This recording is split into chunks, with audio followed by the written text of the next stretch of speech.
Ladies and gentlemen, brothers and sisters all over this region, this state, this county, this country, I want to put my hands together and welcome. I call him Dad. He's a troubadour. He's a gentleman. He's a father, grandfather, father to many preachers all over this country. And more than anything, he is a walking encyclopedia. They named the street after him. His church, the Greater Abyssinia Baptist Church, he has been there for so many years that it probably make the average young person realize that he has forgotten more than they will ever remember.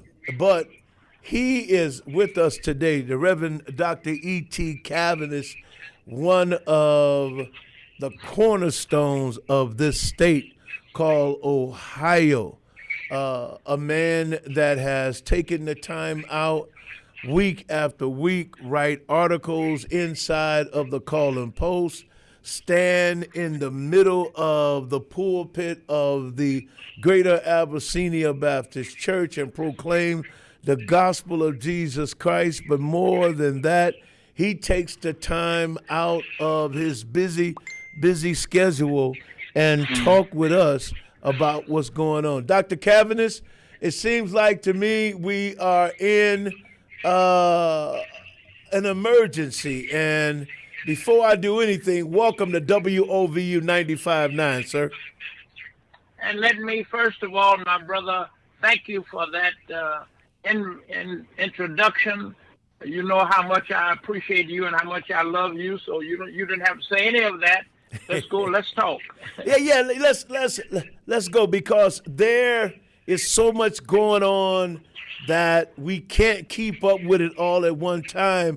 But it seems like the Democratic Party had a hiccup, and it reminds me of the Senator Joe Manchin. It reminds me of how many times we were almost there and it didn't happen. Explain to me what you saw and believe took place between shutting down the government and keeping the government open. This was probably one of those quintessential questions that we have to wrestle with. I understand Senator Schumer, who voted for the budget reconciliation because he knew the deleterious consequences of people being laid off, people not having enough money to do their family doings. He saw how shutting down the government affects poor people, people who are trying to make it, people living from paycheck to paycheck.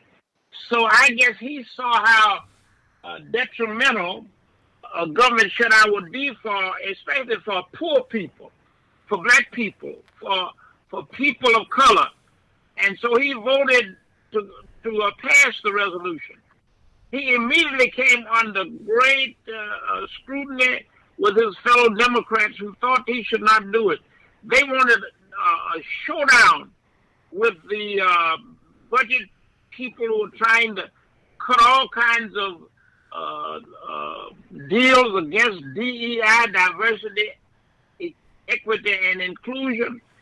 They are hurting people by wanting to give tax cuts to the rich, so that you've got to create some space in the budget, like $2 or $3 trillion. You got to lay off people and cause all that to happen in order to give these tax cuts to billionaires and millionaires. So I guess that was a problem with Brother Schumer. But when do you really get to that point where you say enough is enough and we cannot go on with it? We are in a dark place. Unfortunately, we have three branches of government that are supposed to be separate independent of each other, but we are in the midst of a dictatorial kind of governmental setup. Democrats lost the Senate, Democrats lost the House Representatives, and Democrats also have a 6-3 less advantage on the Supreme Court. So you have the three branches of government that are all together and afraid to deal with an Elon Musk who talks for and does the things of the president. Dr. Caviness, go ahead. I want you to finish. Go ahead. No, I'm finished. That is the dilemma. Okay, that's a dilemma. And when you have money calling the shots, when you have billionaires calling the shots, I can understand why the Republicans don't say anything, because the minute you oppose this dictatorial wannabe, then they are going, Elon Musk with $400 billion is going to spend all kind of millions to take you out of office. So they're scared to death. They're scared to death for their office and afraid to come out and tell the truth. So we are being led by lies, and damn the lies. So with that being said, and to you that's in the audience, we are speaking live with the Godfather, the Dean, the Cornerstone, Dr. E.T. Caviness. Dr. Caviness, I want to bring some spirituality to this, and I want you to take me on that journey. Haman had an issue with Mordecai not bowing. So he decided, instead of killing just Mordecai, he decided to kill all of the Jews, and he went and tricked King Xerxes into allowing him to do what he did, and he told him he had a bucket of money. Now break that down today for me. Well, money is a good thing. It's right up there next to oxygen. You got to have money in these days. But money is a problem when you love it. Money becomes a problem when you love it, and when you love it, the love of money becomes the evil, so that you are really taken out of your element of your real problem, your real glory here. That we are born, as Augustus said, and we are born to praise and serve God. And so if you're going to serve money, if you're going to serve the world, then you are of a different mode. So what we are advocating in our prophetic message is that money should not be the goal and the God of this kingdom. It should be the things of doing unto others as you would have them to do unto you. Haman dug a ditch for someone else, and we always had a saying that you dig one ditch, you're digging for two. So that one for you and one for them. So really, when you dig ditches, you better dig not one but two, because what goes around comes around. What you sow is what you reap. And this brother did not know that while he was plotting and trying to get the gallows ready for a hanging, and he himself would be hung on that. And that's what you're doing. We have to understand what history is about. And history is about the word that says, as you would to others, so much you understand it will be done to you. And I said, what goes around comes around. And Haman understood that ultimately, that what you send out to others has a strange and mysterious way of coming back into your own. So what you do for others will come back ultimately to haunt you. So make sure, it's just like telling a lie. If you tell a lie, you got to tell it over and over and over again. You got to have all kinds of versions. Right. But the truth is told one time. It stands on its own, and truth crushed to the earth will ultimately rise again. And they who portray themselves as trying to hurt others will ultimately be hurt themselves.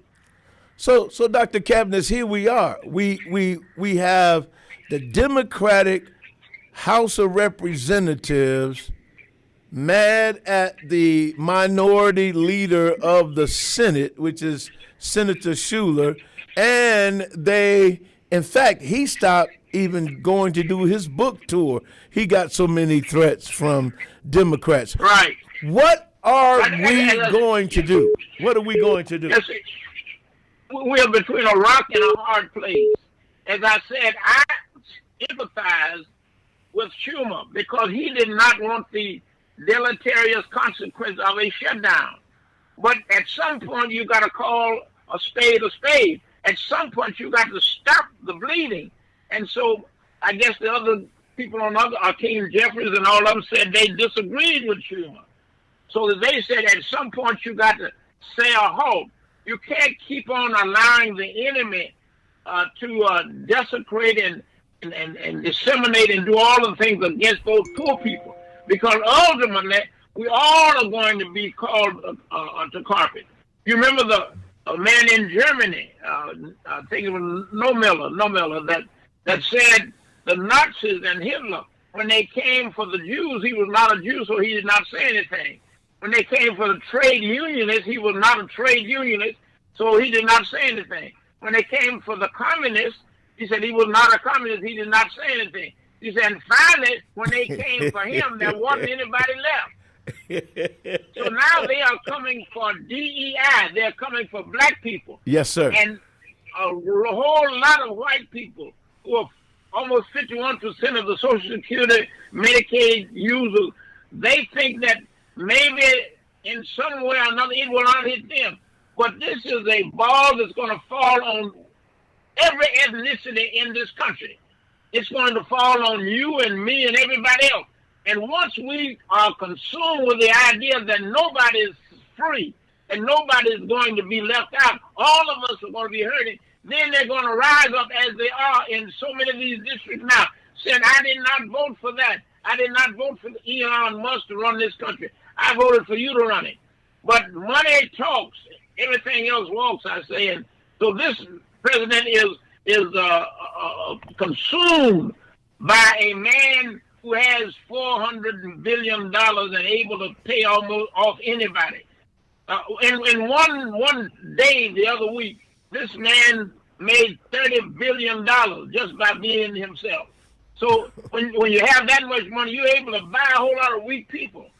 But those of us who have principles, those of us who stand for that which is right, are determined to not be deterred by money or anything else that causes people to hurt. Dr. Caviness, I had the privilege of sitting in a conversation where white people actually said to me, my 401k has dropped drastically. A lot of things are going to happen, but it's going to pass over. Speak about that. Well, I've been there too. It's going to pass over, but when you lose, you just lose. And these folks going to understand a loss is a loss. And it doesn't get better, it gets worse. Can you imagine the egg prices? Can you imagine the state of the country with regard to prices, food? What used to be a dollar is now almost 10 times that much. Yeah, $7, so $8. Everybody's going to be hurt. Yeah. The administration won on the economy. As the man said, it's the economy. It's the economy, stupid. It's the economy. And if you don't take care of the economy, and what is happening now, people are not talking about the economy. Washington is not talking about the economy. They are talking about tariffs. So that you put tariffs on our neighbors, Mexico, or tariffs on our Canada. Yeah, China. Two of our most trusted friends. We walk together down Life's Highway. Trusted friends. How are you going to put tariffs on them without hurting the middle class? You put tariffs on that, they're going to put tariffs on us, so tariffs going to be all around everywhere. And tariffs hurts poor people. Tariffs hurt folks who are trying to make it from paycheck to paycheck. And so with these tariffs, things are going to get worse and not get better. Dr. Caviness, and to everybody in the audience, this is Dr. E.T. Caviness, a cornerstone, the father of many of us. Of course, he is a biological father, grandfather, leader of the Greater Abyssinia Baptist Church. I want you who have had the opportunity to be in the presence of Dr. King and have conversation with the late, the great Reverend Dr. Martin Luther King. Talk about how when he was in that Selma jail and he was writing to these white evangelicals about you going through the same thing we're going through. Break that down in 2025 for us. Martin received this letter from these, I guess, these religious persons, and asking him, determining his being basically a troublemaker. All of us should make some trouble. John Lewis said, when you do trouble, it ought to be good trouble. Good trouble. So all of us should be doing good trouble. And these misguided men wrote to Martin and said he was raised in hell, and Martin was returned the favor and said to them, what I'm doing, you ought to be doing as prophets, people of God, people of faith. You ought to be where I am. And so he was saying, God calls us to prophetic ministry. Speak truth to power. Speak truth to power. It's not about us. It's not about what you are willing to sacrifice. It's about what you're willing to sacrifice. If you're not ready to die for something, you're not ready to live. You have to live for something. And to live, it means that you're going to trust that to the point where you don't mind dying for it. And if it were not for these stalwart giants who have stood up and then died for us, we would not be where we are today. So what Martin was really saying to these brethren, that you ought to be where I am so that all of us can be where you are. I marvel at the words you just shared with us, Dr. Caviness, because I think that was back there, man, in the 60s, and here we are in 2025, and we are at a point where some young people are saying to me that the dream is deferred or the dream is in need of an automated external defibrillator. Are we that far where we are almost gone? Is the world coming to an end? What's next for us, sir? I talked about history. History repeats itself. If you don't respect it, you're going to relive it. And how we are reliving history today. Think about it. Abraham Lincoln issued the proclamation. Immediately after Abraham Lincoln was assassinated, then Andrew Jackson came upon the scene. Andrew Jackson reiterated the tenets of slavery so that he made money out of keeping slavery going, in spite of the proclamation that said it should be over. So we had the Andrew Jackson then, who desecrated the office of the presidency.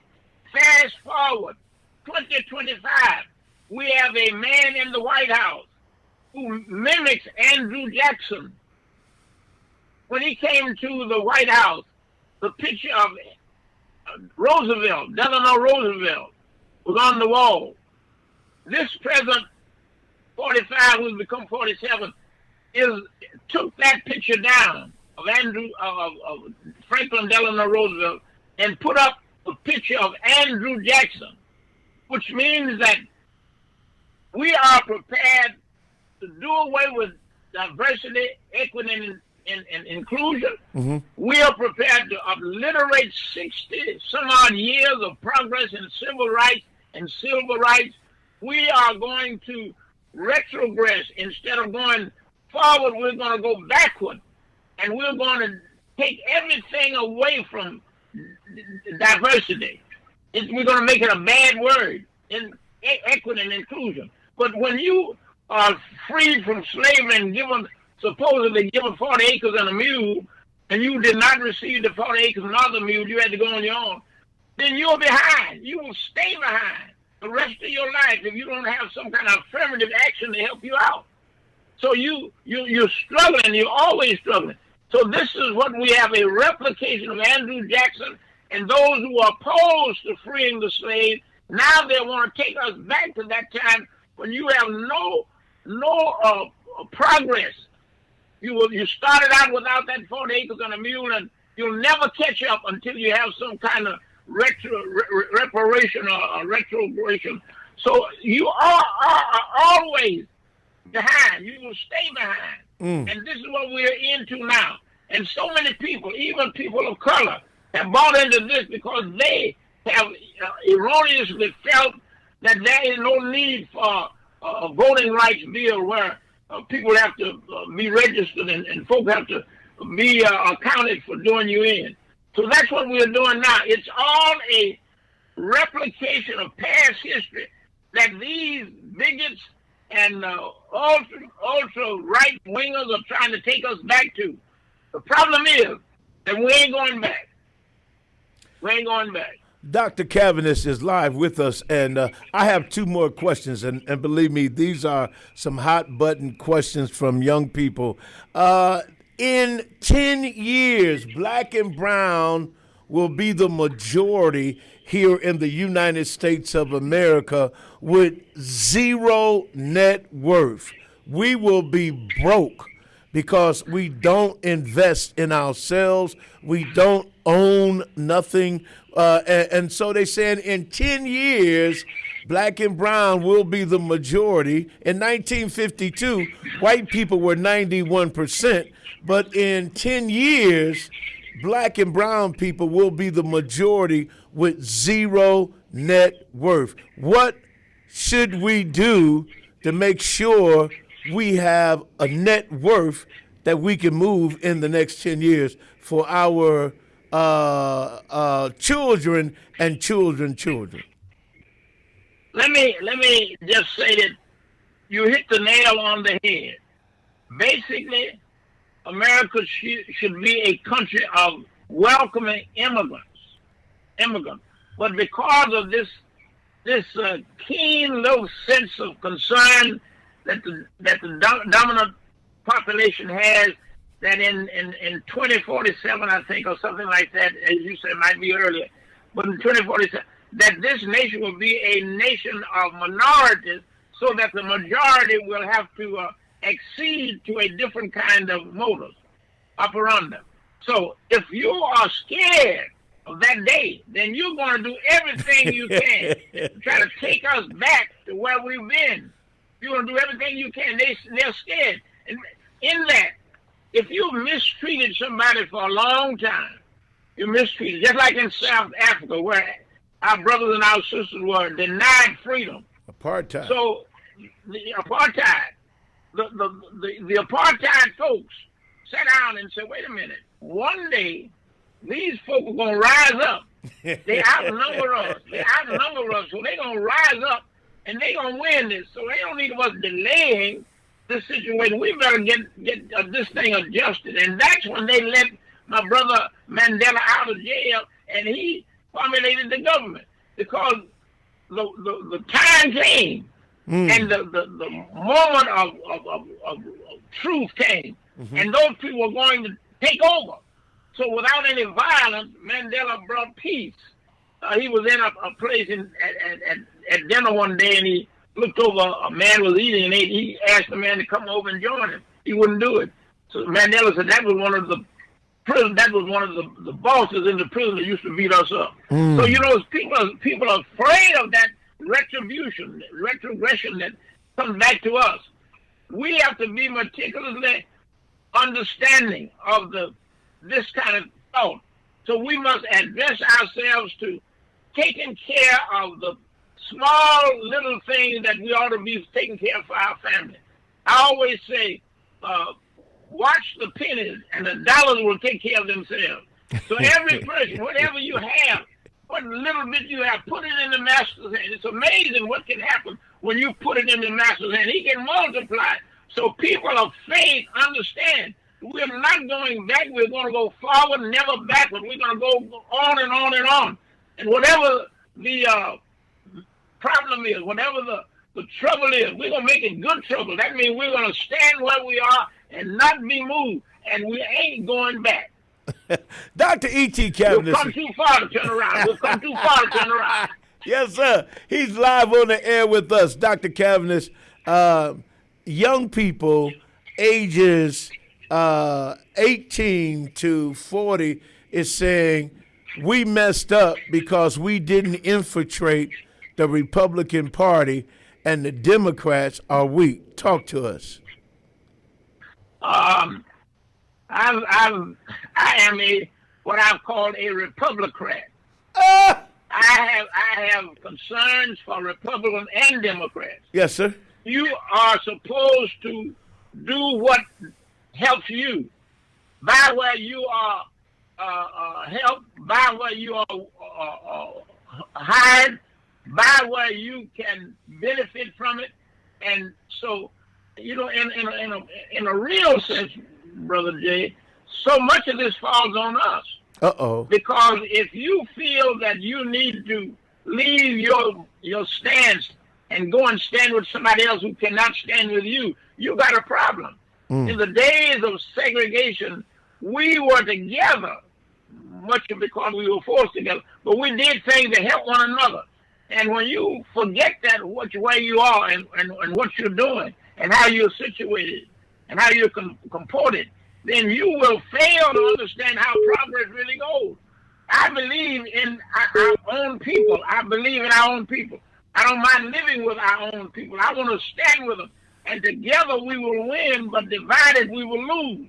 So we must always understand who we are, where we are, from whence we have come, and where we need to go. And that means standing together, being together, doing together, and always understanding that you are responsible. You are supposed to be a person of value, of worth. And so understanding your worth and power, then do whatever you can to make sure that your family and the people with whom you love are compensated, are taken care of. And that's what you do. You do whatever you have, take that and use that and make it into something. And be patient as you go forward. And never utilize the sword to try to resolve your issues. Nonviolent protection, nonviolent protest is a thing that we use, but we do not ever resort to violence because nonviolence becomes the sword that kills all of us. We are live with Dr. E.T. Caviness, and for all of our young people under the age of 50, you are hearing from a giant. Dad, I need you to do this for everybody so they don't think I'm putting on. Tell everybody what's your age as of today. What's your age, sir?